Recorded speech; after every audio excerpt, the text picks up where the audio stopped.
Hindi makapagbibigay lugod sa Diyos ang taong walang pananampalataya. Dahil ang sinumang lumalapit sa Kanya ay dapat maniwalang may Diyos at nagbibigay siya ng gantimpala sa mga taong humahanap sa Kanya.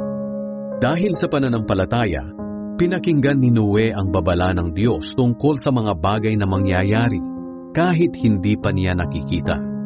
Kaya gumawa siya ng isang barko para mailigtas niya ang kanyang sarili at ang pamilya niya.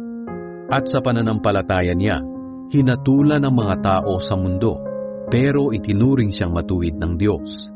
Dahil sa pananampalataya, sinunod ni Abraham ang utos ng Diyos na pumunta sa lugar na ipinangako sa kanya.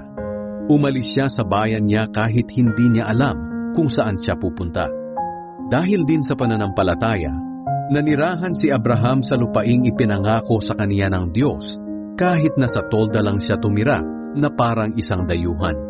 Tumira rin sa tolda ang anak niya na si Isaac at apong si Jacob na mga tagapagmana rin ng pangako ng Diyos, sapagkat ang talagang inaasahan ni Abraham ay isang lungsod na may matibay na pundasyon na ang Diyos mismo ang nagplano at nagtayo.